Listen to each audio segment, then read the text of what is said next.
be ready to do your thing.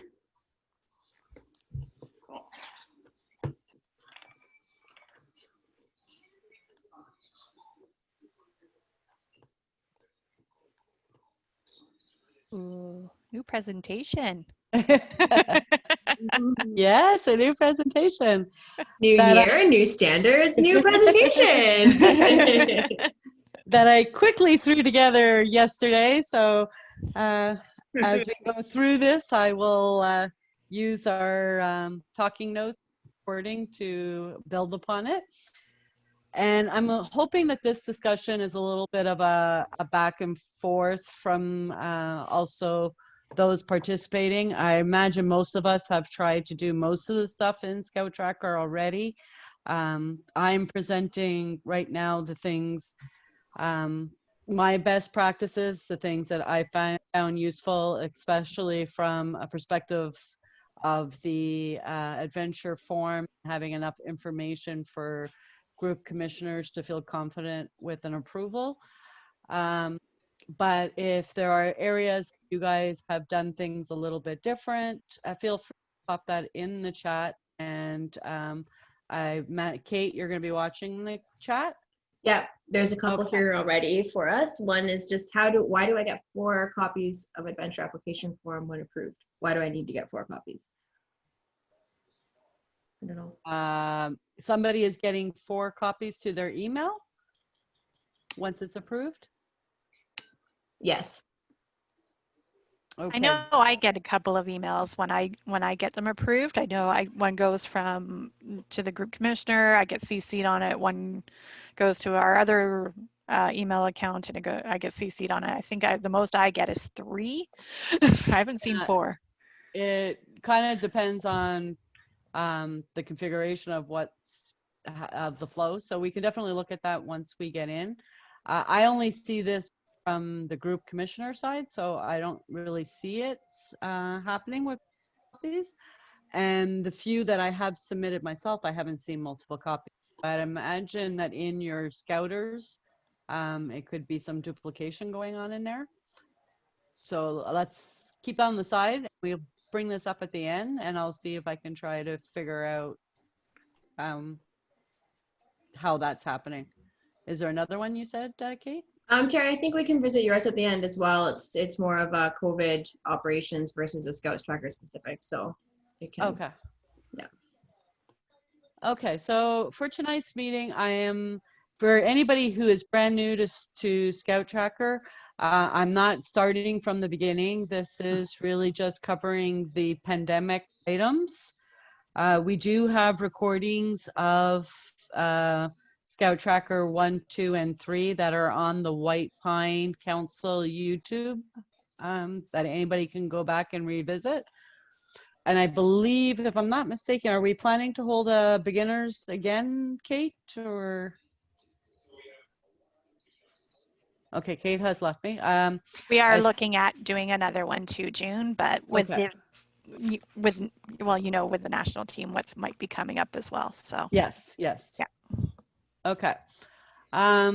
So for this one, for this ScoutsTracker Pandemic Edition, we're going to be looking at creating teams and cohort adventure teams and assigning youth. There's a couple different ways which we can kind of show you different ways of setting them up. We're going to look at creating meaningful meetings that will populate your adventure application forms. We'll also discuss briefly about verifying the safety qualifications, because as we all know, the safety qualifications are a little different if you have more than 2 groups of 16. It is not. We'll briefly discuss the emergency response plans. Now, those are developed outside of ScoutsTracker, but can be filed within it if you want to. We'll discuss the RSP emails, and creating an AAF form, the adventure application form, submitting it and printing it, as well as taking attendance out on the night of your meeting using ScoutsTracker. So in here, I'm just going to talk about the terminology that's used by ScoutsTracker because there's a lot of confusion around the whole word cohort. So basically teams are the 8 youth. So those are your lodges, lairs, and patrols. Am I coming across clear, or should I shut down my video? You're okay, June. So far, so good. Okay. And cohort adventure teams for the pandemic is the 16 and under youth. So I just wanted to make that clear because sometimes cohort is being used to reference the 8 youth. It is easiest to set up and assign your youth to teams first, and then create your cohorts and your adventure teams, and then assign the youth to those cohorts. And okay, this is where it gets tricky because I gotta stop share and reshare to get my other screen up.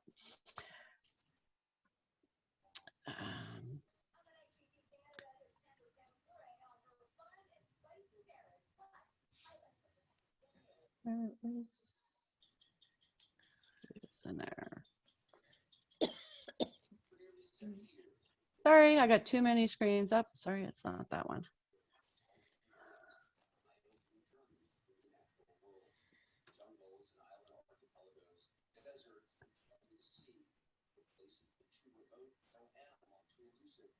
Let me know if it flips to the other one. It stays on the presentation. I'm not sure which one it does. Is that flip to ScoutsTracker? Yep, you're good. We see ScoutsTracker now. Okay. So I'm in my Ajax demo account. I'm not sure where that's going up. And when we are looking at our beavers, you can see up here that you have at the top, which is sometimes easiest to do. So you have to manage your list of lodges. So this is where you're going to create namings for your groups of 8 or less youth. And then you have your managed list of cohorts and adventure teams. So when you're doing your naming of lodges, you can be using whatever naming convention you want. It's very easy to add another one. Sorry, it's sometimes hard with the boxes when you've got the zoom up. So you just at the bottom, there's an add lodge button down there. When it comes up, you just get the new, and you can call it whatever you would like to call it.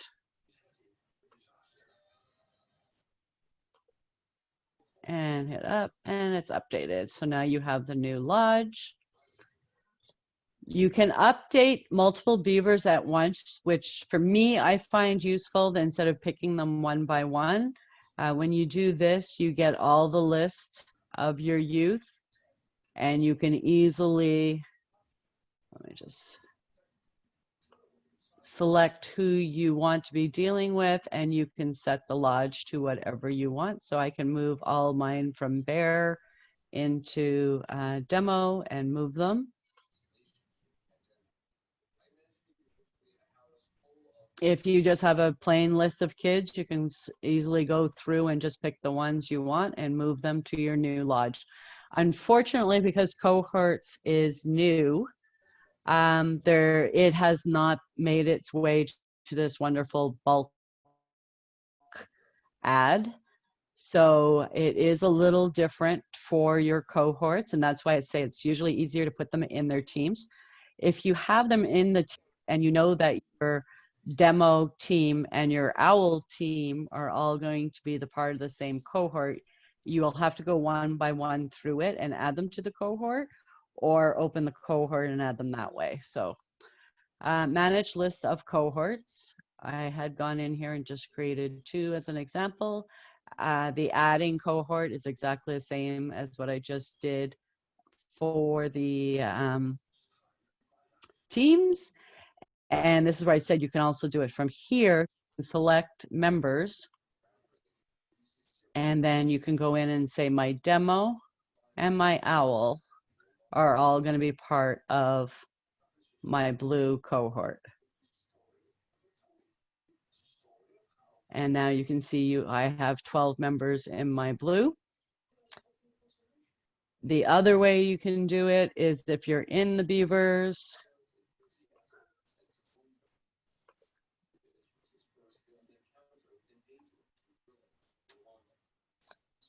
you have right over here a line that says cohort and adventure teams. You can bring that up. It'll list your cohorts that are available. And then you can go back and you can see now that they belong to one cohort. The unfortunate thing is you don't actually see on this screen which cohort they belong to. So that is a little tricky if you're just looking at the records themselves. Just by looking at Marge Simpson, I only know she's in the Panther Lodge. I can't really see without clicking in what cohort she belongs to.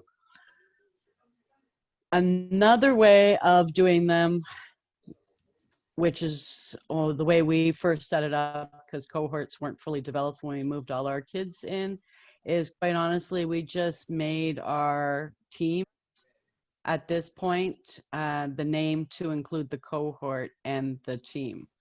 And that way, right away, when I go in, I would see that for Barney Rubble, who is in the demo, I would actually see him belonging in a lodge that was blue/demo. That's another way we did it, just so that it always is showing up on all reports, that I can clearly see what cohort they belong into, because not all the reports have cohort as a field right now. But either way works, and either way is fine, just fine, whichever one you prefer to do. We're fine with both. Any questions on setting up your teams and cohorts? Okay.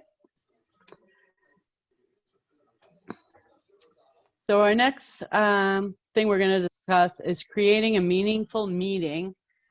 So during a pandemic, we can no longer just give a meeting a name and location and be done with it, which from most people in ScoutsTracker, that was pretty much all that we did for a regular meeting night. Now meetings need to have a proper description. I would say for the RSVP emails, and I'll give some examples of a proper description that will help you guys easier when you're sending your RSVP emails, as well as if you're using the Hello website or you're bringing the calendar into your own website. And they also need to have a transportation plan, and scouter notes, I would say, need to be filled in, because you need your GC to understand what is really happening at that meeting. And you probably don't want to put that in the description. You don't want to have a long detailed list of every single thing you're going to do and how you're going to make sure the kids are safe in your description. So the scouter notes is a better area to have them all put in. So I'll go back to an example that I have filled in for this one. Okay, so here I have my demo meeting. Everybody sees? Okay, and you can see in here my description, transportation, and scouter notes are much more detailed than what I would ever have done normally for an everyday meeting in my gym.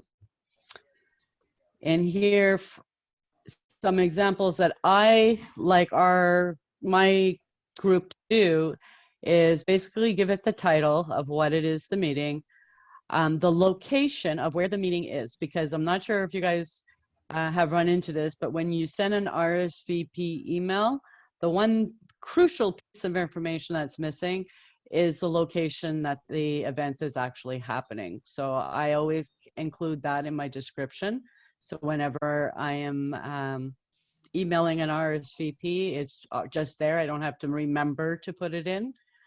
The date, and if you have multiple cohorts, so multiple groups of 16, and you're staggering the drop-off and pickup, I also include that. Then I have what they need to be bringing with them each night.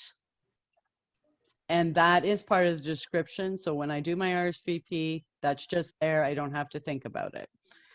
The transportation plan for meeting is very basic. We're just basically stating a one-liner in that area saying parents are responsible for transporting youth to and from the meeting. It's transportation plan does come into your AAF form. So it is best to have that one little statement in there just so there's something that's being filled in. And then the scouter notes. So here's an example of just what we're doing. I'm not saying everybody needs to do this, but what I am stating is everybody needs to think a little bit more about what they're submitting so that their GCs have a clear understanding of what's happening in the meeting and can start a dialogue if they believe somewhere in that meeting there could be an area of concern. We put our whole agenda in here so that when we print off the AAF form and give it to all the scouters at the meeting, everybody at the meeting has a clear indication of how that meeting is flowing. We have 2 cohorts, so that is the primary reason. And I would also have some highlighting of the sanitation of the youth's hands. This I have found that it seems to be, you know, scouters get busy trying to do the meeting and they don't always, you know, they're so busy trying to go from one thing to the other, they kind of forget when youth have touched something to go to something else that they need to sanitize. So if it's in here, it's a nice reminder. And as well as a reminder just to sanitize all the equipment prior to packing it up. So that's just an example of what we do, and I'll just go into edit so you can see how that actually looks in the meeting. So your description is just basically in there. Your scouter notes, which aren't visible to any of the parents, it's only visible to the scouters, gives a nice readout to any of the scouters so that they're prepared for that meeting. And then your parents are responsible for transporting to and from the meeting. Any questions about these 3 areas in a meeting, and or any questions of why the detail or?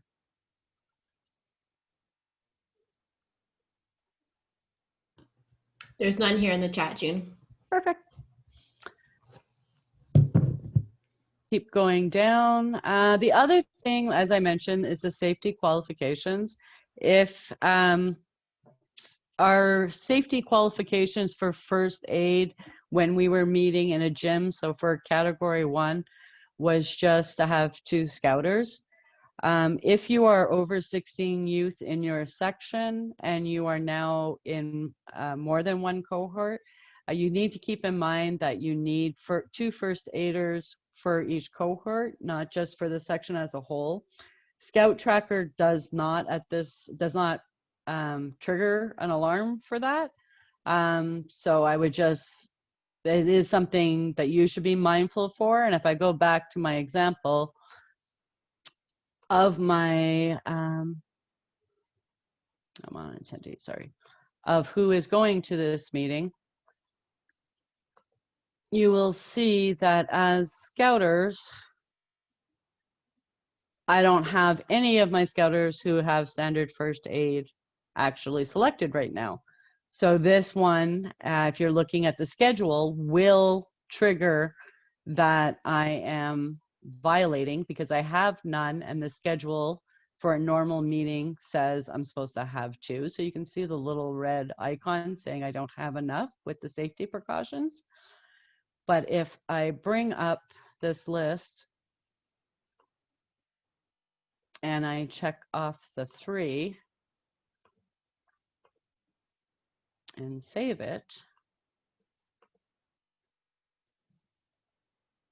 and go back to my schedule, you will see my icon is gone, but I'm still not really following the proper safety qualifications. I should have 4 and I only have 3. Now, we did cover entering safety qualifications in ScoutsTracker last time, but it is a very quick thing for me to demo. Is there any desire to see that?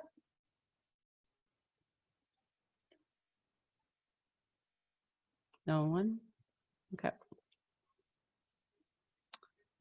Perfect. So let's keep going. Emergency response plan. So for an emergency response plan, as I said, you guys, that is to be designed outside of ScoutsTracker. And I think I saw a chat. Okay, so one is saying, I thought 2 first aider is suggested, but only 1 required. Does Kate or Gwen want to handle that, or?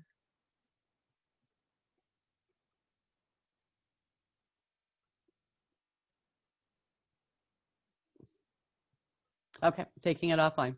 Perfect. Okay, so what was it that I was doing?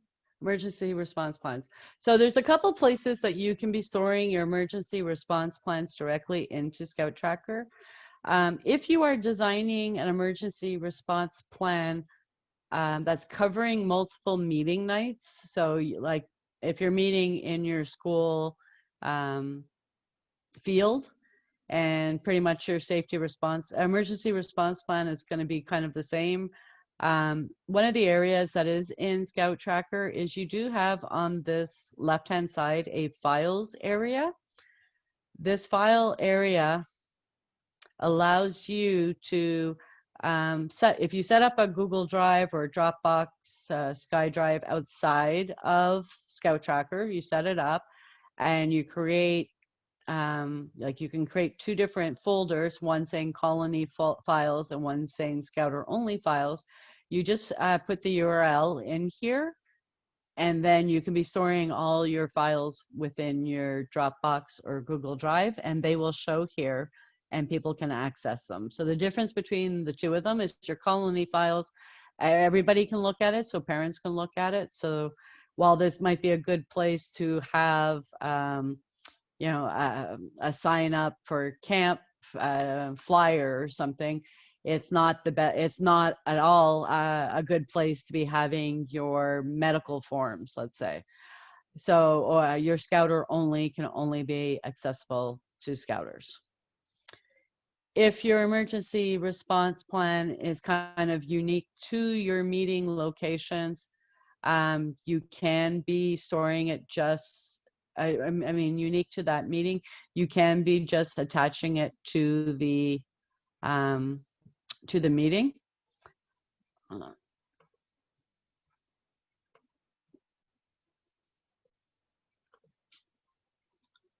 And in here, you can include in your venture application form or make visible only to Scouters. So you can select that if you don't want everybody seeing your response plan.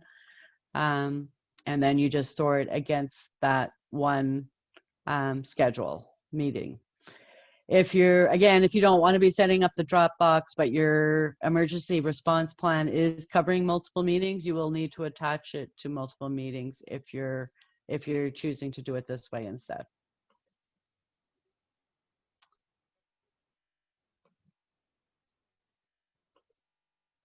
RSV emails.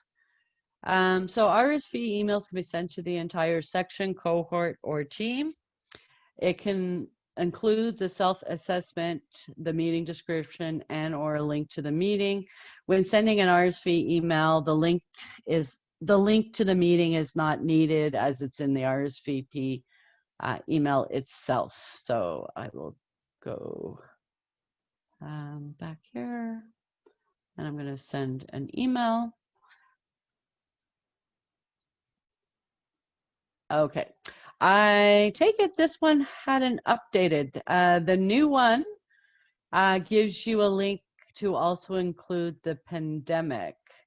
And that is quite nice because it sends a beautiful email with a box at the top, which, let me just show if I go to my email account. There we go.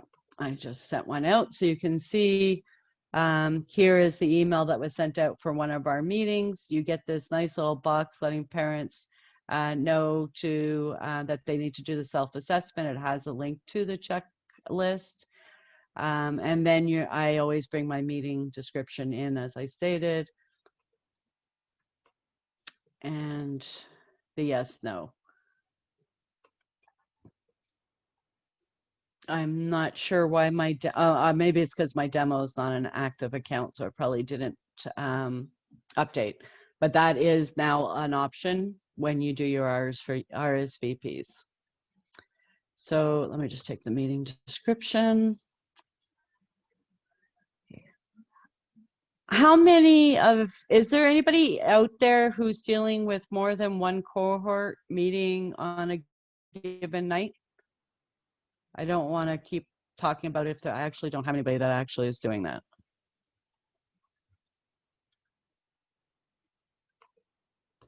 Yeah, we do have one. Okay, perfect. Okay, so if you are going to send emails, so there's a couple things you can do here. If you're sending 2 different emails to your cohorts, because they could be doing 2 different things, or maybe the 2 different drop-off times, when you come up to your, I clicked it really quick, so let me go back.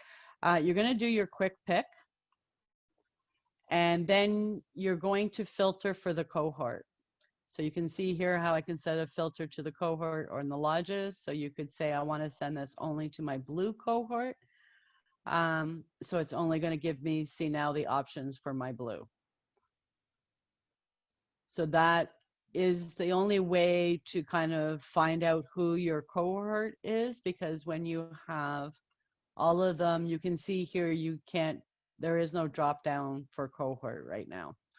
So if you're trying to send emails, which I struggled with this, and it's kind of the reasons why we did our naming the other way, because I did not realize the filter for the cohort was there.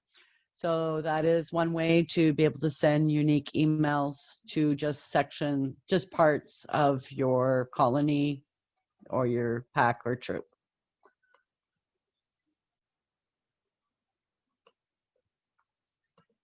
Does anybody have any other questions or anything else you'd like me to show during RSVP emails? I'll wait to see if I see a flash in the comments. Nope. Okay, so creating the adventure application form, submitting and printing.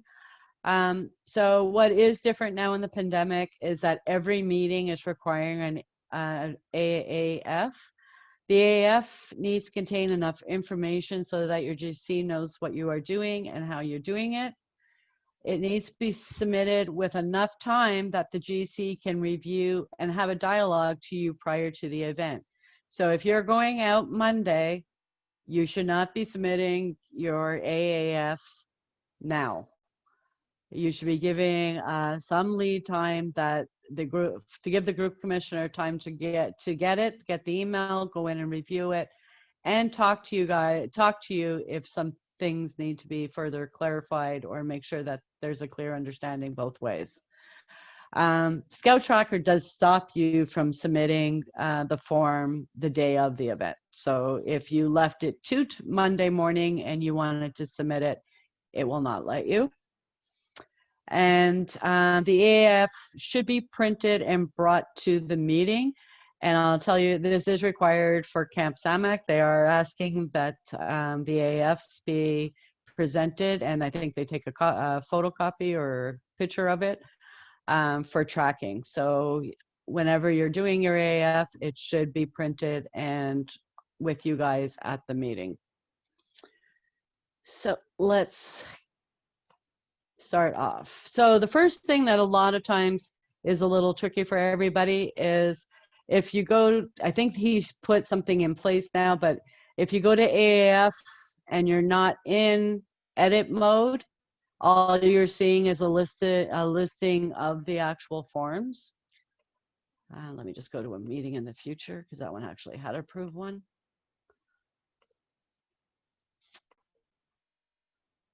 Okay, so yeah, you can see here, I'm not in edit, and you actually don't see AAF listed here. And that really confuses a lot of people, because then they're not sure where it actually is. I'm not sure if, yeah. Sorry, June, your screen is not being shared right now. It's only the email screen that's still on. I don't want you guys seeing my screen.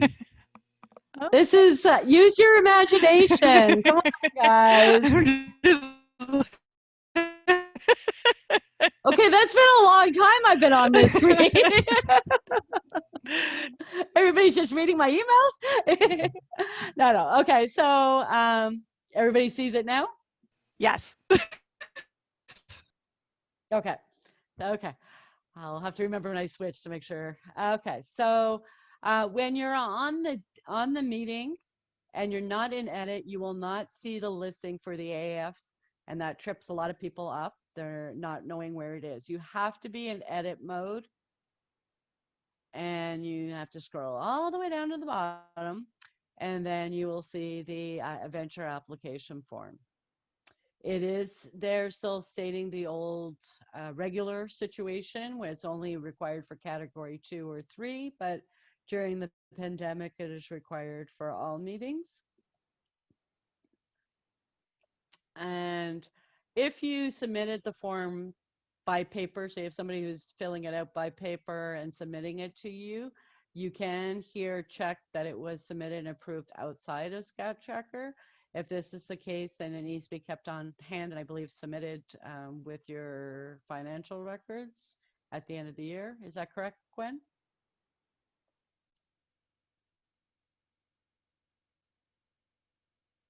Okay, no answer. But if you do it in ScoutsTracker, it is automatically submitted to Scouts Canada's archive, so you don't have to worry about that. So let me go into new.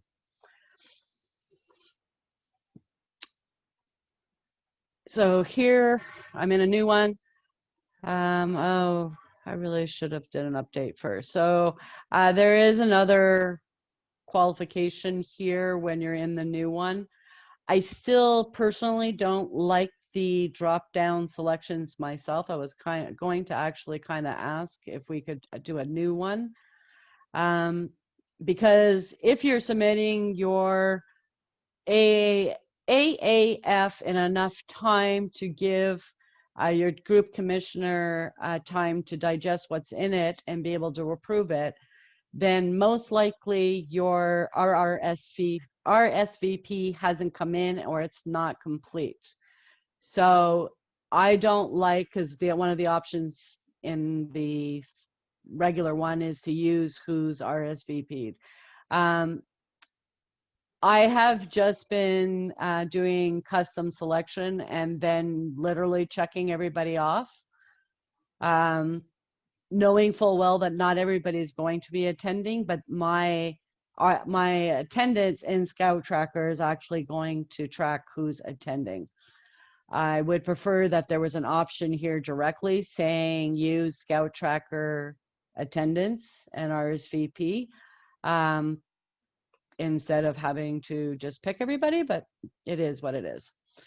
So if you've sent your RSVP way in advance, then you could use the RSVP, but then you still don't know 100% who's attending, because if somebody gets ill and isn't showing up, or somebody is better and is showing up, it never tends to be 100% accurate for day-to-day meetings.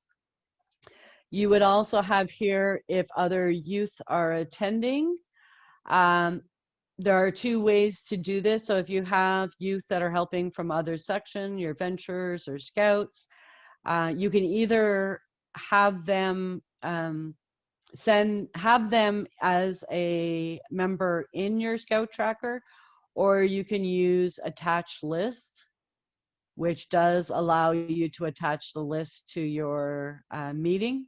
And then you don't have to have them as actual members within your colony account.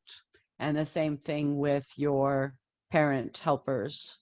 You could attach list. And that way, you don't necessarily have to have a bunch of extra people in your ScoutsTracker, or you can, and I can show how that happens afterwards. Then you have to go through all the checklists. Now, one of the things I've been telling my scouters, in order for me to truly trust that you've actually looked and read through all these, don't check off ones that are completely inappropriate for the meeting that you are having. because the first few I was getting, every single checkbox was checked off. And if you look down here, some of these like medication information schedule participant has been collected. Generally, we don't have anybody in a weekly meeting that will ever do that. I'm in Colony, so knives and other tools are not being used for that. There's also a little bit further, is it further down? Yes, down here. It's a regular meeting. We're not camping. I don't want you checking this one off either. So I have told my scouters that I want to make sure you're reading this. So please don't be just going down and checking every single box, because that leads me to believe that you haven't actually gone through all these. So make sure you read it, make sure it's appropriate, make sure you've done it, and then check it off.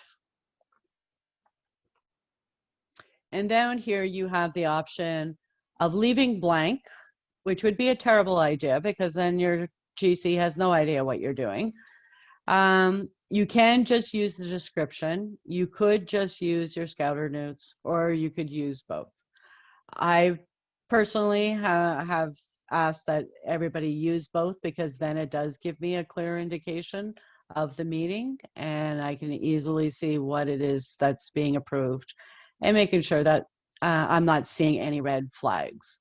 If I'm seeing in here that, you know, Team A is going to be playing Frisbee against Team B, which is a violation. We're not supposed to be touching one team the same equipment as the other team. Then I can call them up and say, hey, listen, maybe just have the Frisbee game within the team. Don't have them going across teams. So it's not, it seems big brotherish, and I get that, but it's just so that we understand, as a GC at least, I understand that not all the scouters are going to necessarily know every single rule that there could be. And by putting some of this stuff out there, it just gives me the option of letting them know that they might just have to adapt something. So that's it. Tour permit, obviously don't check that out if you're not going outside the country, and that's pretty much it. Oh, actually, I should have talked about the scouting charge. I forgot that one. So I'm going to update that, but I'm not actually going to submit it yet. Another area that needs to be filled out, which I had a default, that's why it came in. So the scouter in charge, the scouter in charge is a field that if you don't have a default scouter in charge will be blank. So it is just another area to make sure when you're, before you submit your AAF, that you go in and make sure you pick one of the scouters who's supposed to be in charge of that meeting. You've got a question here, June. It's what happens when the box is checked but doesn't show up on the GC approval copy?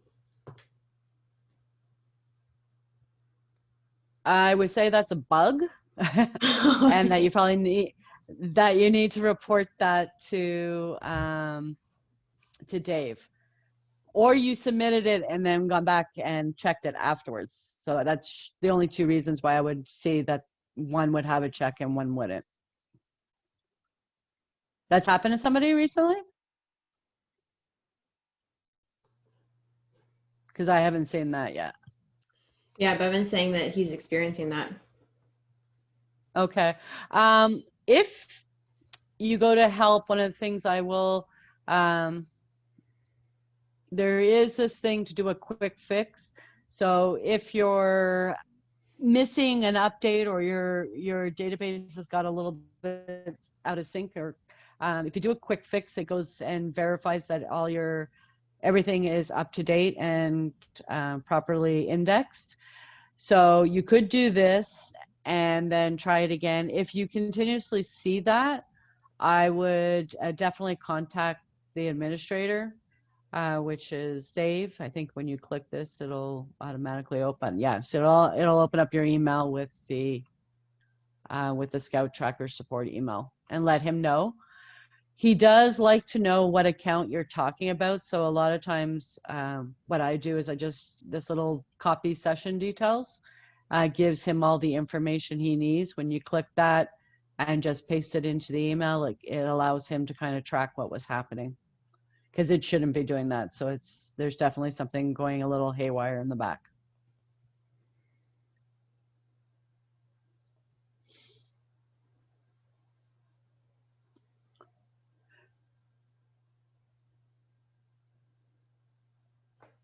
So once that's done, then you are submitting it. Once you hit the submit button, then an email will go. It's going to ask you for a bit of credentials. I don't think I have anybody else on this account. Let me just see. Okay, yeah. So it's going to ask you some, like, who's your GC? You can put some comments into your GC in this email, and then your email address and your password. And then by entering your email and address and you click sign and submit, it's putting a digital signature on the form for you. When your GC gets it, they open up the email, they can read everything and approve it from the email, or they can respond to the email, and that will come back to the sender those questions about it.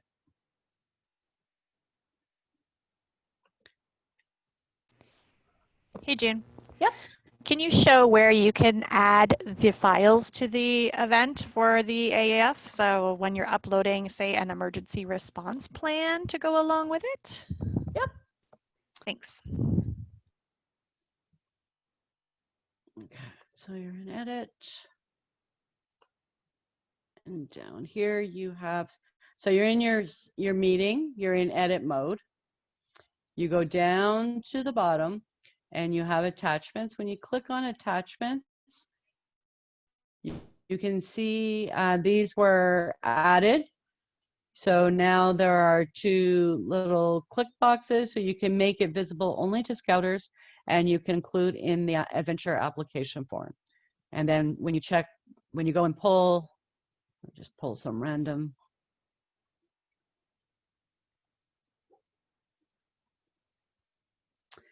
So you can see now when that upload goes up, visibility is Scouters only and include in AAF.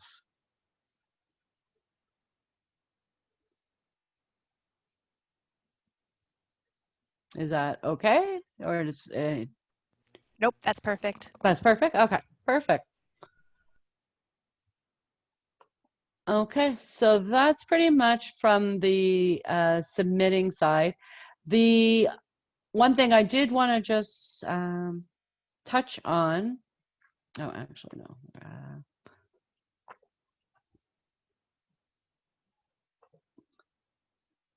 Is you, oh, this one's not done. This one's done. Okay, hold on. Let me go to my one that has one already done. Okay, so here you have a completed form that has been submitted, but you've gone back and forth with your GC and you're finding out that there's something wrong and you have to start it off from scratch. You can create a new one.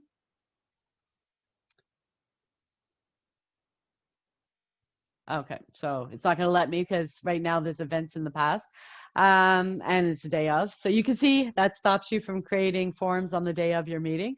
But you would hit new, and then you would get the option to refill in the application form. And you will see that these will be listed, how many forms have been submitted. Okay.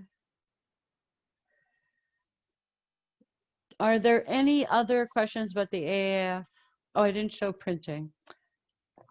So yeah, so as I said, that the AAF can be done, can be printed for the meeting. So when you go in to the form, there's a button at the top to print. You should be doing this. This form you can see, because you do have the option when you submit it to include your emergency contact information, which is always good to have in case for whatever reason their cell phone dies or they don't have, well, you can run it if you don't have cell coverage, but say their phone completely dies on them. it's good to have that there's a physical copy with the scouter on their clipboard.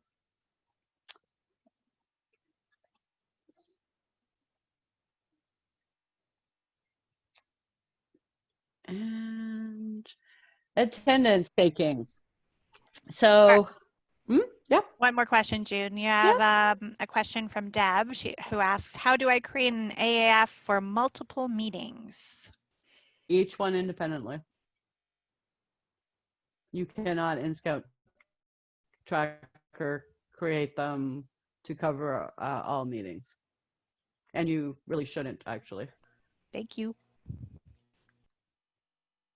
Emergency response plans can be created for multiple meetings because the response, what happens in emergency doesn't really change per se, unless your activity is really different from all the other activities. But in AAF, you are approving the actual things that you are doing specifically in that meeting.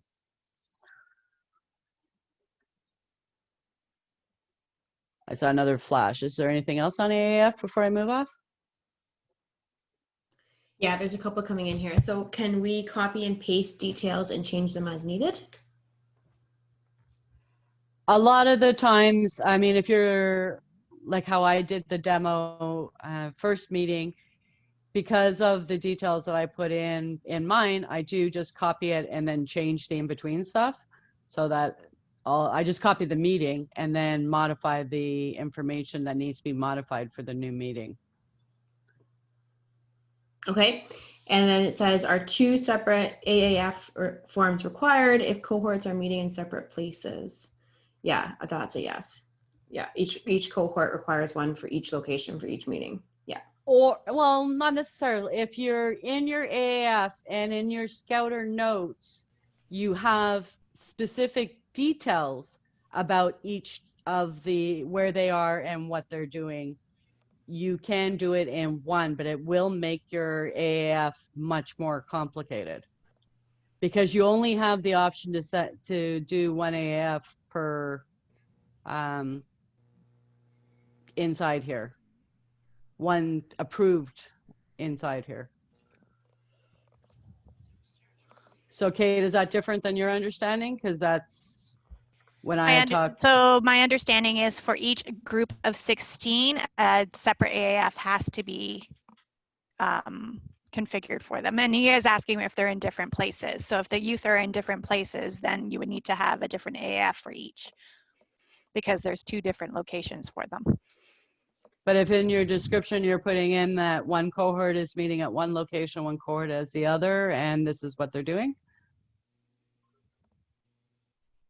I don't know if ScoutsTracker allows for it. That's what this is a round table part of it because this is where we learn. Yes, because I have multiple going and we are using the same form, but if they're going to meet at locations, we'll say blue cohort time and the location, yellow cohort the time and location, and then the details of one of them.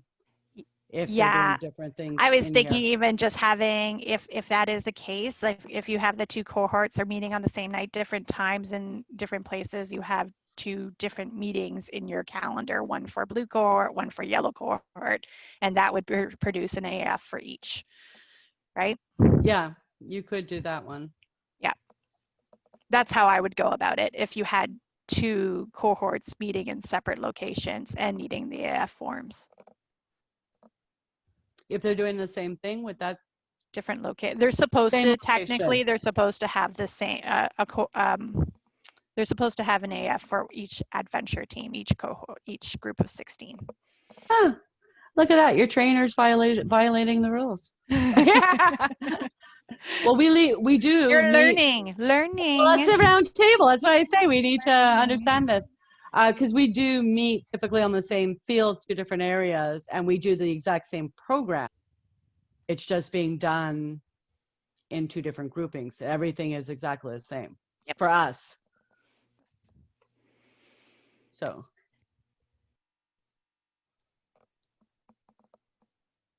Okay. Does that answer your question, Brandon? Brendan? Oh, Brendan's my guy. That's why he's asking it. That's why he's asking it. Yeah. Okay. If that is the case in ScoutsTracker, I would have like the two, if you're meeting in two different locations, I would set them up as different activities. Yeah. And then have each AAF done for each of those 16 activity groupings. Even if you copy the event and move the event and just put your new youth in, you'd have the double AAF form. Okay. So in that case, the only thing we'd have to, because he is within my group at just one point, we would have to really be cautious because with two different meetings showing up in our Hello calendar, that's going to get really tricky for parents understanding if they're just checking the Hello calendar to know where Which and group what. is which? Yeah. Maybe we can talk about that part offline. Yeah. Okay. Anything else for the AAF before we get to this? Because we are coming up on our hour. Okay. So attendance, let me go back to the one that's actually tonight. I do want to caution people because I had a lot of people freaking out recently because that they go in and you can see this is a meeting in the future. Actually, I don't actually have attendance on in here. Let me just put enabled. There we go.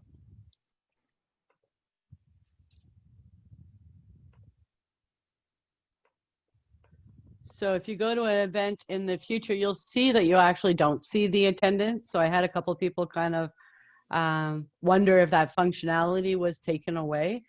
So that button is not there until the meeting time-ish. So if I go to the meeting that I did schedule for tonight, you can see that the attendees are here. This can be run from your phone. So if you go to Google or Safari or whatever browser you use and you put in this website, it will open up, and then usually from Google or any of these, if you click on the little lines on the right-hand corner and say bookmark to home screen, it will add these to your home screen on your phone. And so you can access it directly out in the field. If you are doing that, open up at your house first. It needs to move files over, and then you can run it offline even if you don't have Wi-Fi or data, but you do need to open it up on your phone. The second piece of information that I will tell you is to make sure that your phone is fully charged and will make it home without dying. So so that you can sync up beforehand. So as soon as you get home, make sure you sync your data to the phone, back through Wi-Fi, and everything is fine.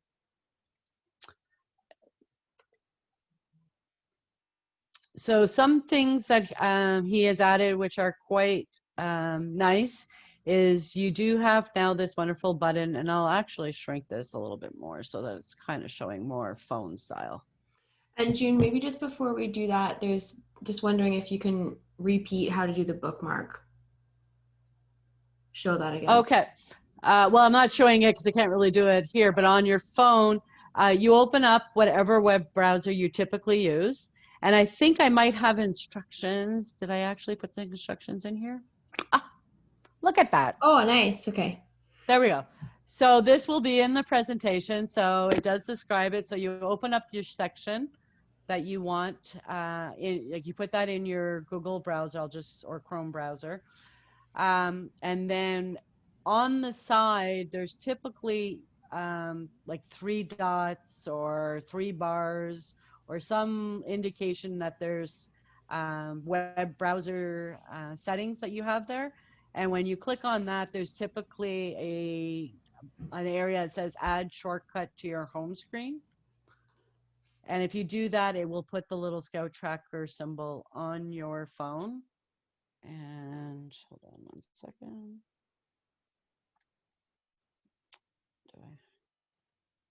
Okay, so let me just turn on my video and I'll stop sharing for a second. And okay, let me, if you can see, I should turn off my background too.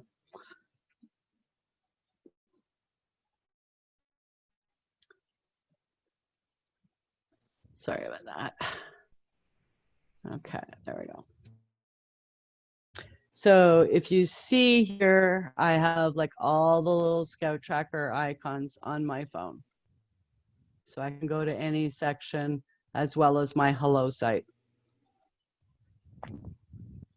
And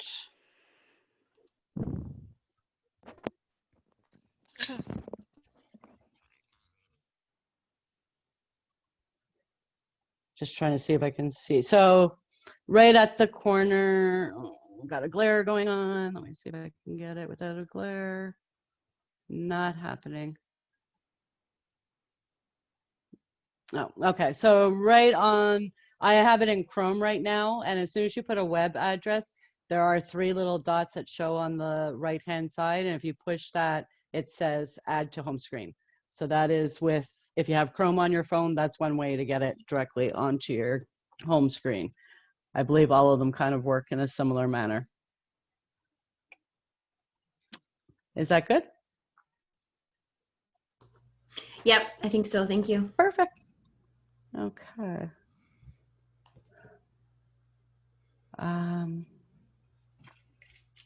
Okay, so for attendance taking, I will shrink my screen down a little bit so that you should be, are you guys seeing my ScoutsTracker again?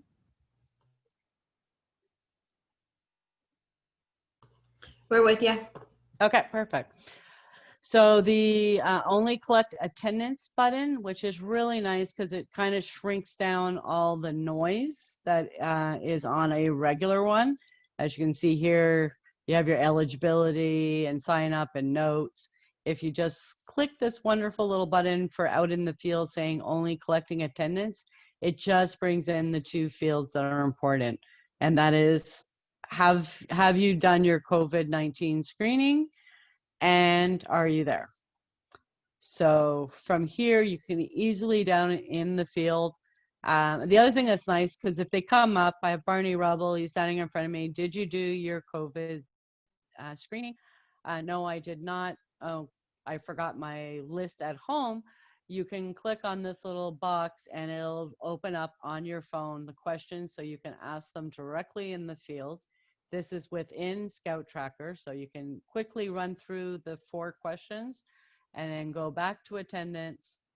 And when you check off that they did the COVID screening, it automatically checks off that they're attended. So it's very easy to run straight through all your list of people that are attending and make sure that you do your COVID screening and get right through the list. Any questions on, oh, so the one other area that I will tell you right now, so this works really great if you're not having parents show up at that meeting. It is a little trickier if you have parents for whatever reason showing up, if it's a parent one, because if that's the case, you kind of, I can't get rid of this stupid box. Okay, so you kind of want this not to be shortened down, because you would like to be able to either look at their sign up notes. So if you told them to sign up with the name of the parent, or that you would have to be typing the name of the parent when you're doing their attendance, so that you can properly track who was at the meeting.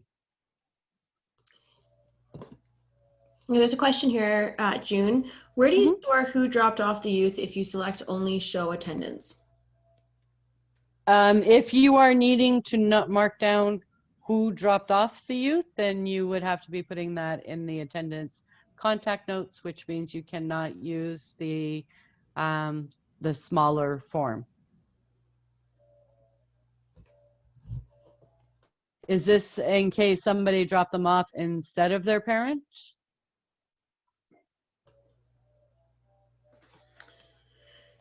Cherry, do you want to just kind of clarify a little bit here your question? My understanding was that under COVID, we have to record not only attendance by youth, but whoever dropped the youth off and picked the youth up, we have to record that as well in the attendance. We just have to record whoever's there if they stay for more than 15 minutes. I can Yeah. find the link and I'll put the link to help with that clarification in the chat. That's come up a couple times.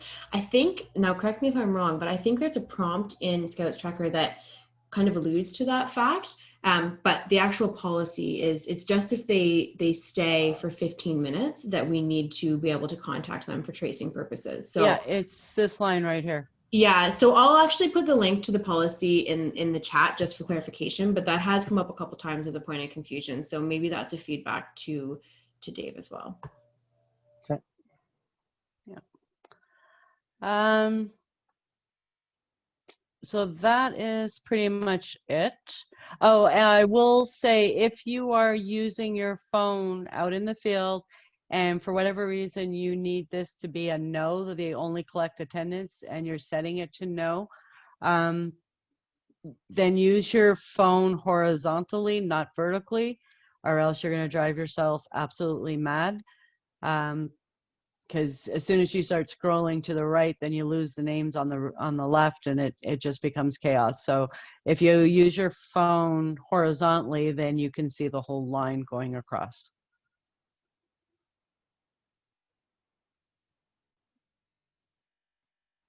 And that was, I think, pretty much it. Let me just go back to my presentation. Oh, and approving. I think I have some GCs on the call, if I'm not mistaken, a few of them. So approving a AFF, I left this just to the end for you guys. You will get, okay, I thought I had one up here, but I've been getting emails since. There we go. So you will get an email that looks like this, and it basically... Your screen is not showing, June. You for telling me before I go too far. I learned that time. There we go. Okay, see it now? Yes. Okay, so this is the email that comes into a GC asking them to approve the AAF. It is quite detailed. It lists everything that's in it, so it's really, really great. This was just a demo one, so you can see I didn't actually check off all the boxes. I just did it so you could see how it presents. And then here I have contact. So I, as a group commissioner, I can go through this. I can look at it. I can go, wait a second, you're gathering game. I don't kind of understand how that's happening. It sounds like the youth are going to be going between cohorts. All you have to do is reply to this email, write your feedback. That goes to the person who submitted the AAF, and then you can have dialogue going back and forth about that. If you are approving, you just click the approve button. The event's already started, so it's not going to let me approve. But here it'll ask you the same questions it kind of did for the digital of the person submitting it. It's going to ask you to put in your password, and then it just basically approves. You can put comments in the approval email.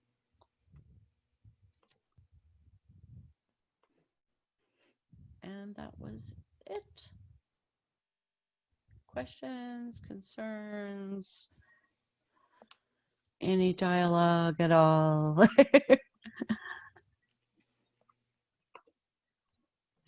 Thank you. No, that's perfect, June. We appreciate that. Thank you very much. I know that I noticed the first time that little COVID reminder on the emails today. So I was like, oh, that's new. So, yes.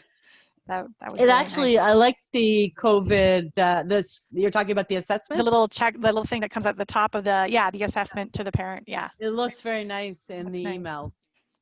Yep, I just kind of had one come through to me today. So I was like, oh, that looks really, really nice. I like that. Look much nicer than my tacky little link that I had in my email. Or all the questions I put in every single outing. Well, when will this be posted on the website? We are going to finish our recording. Actually, Kate, you can probably end our recording now. And we'll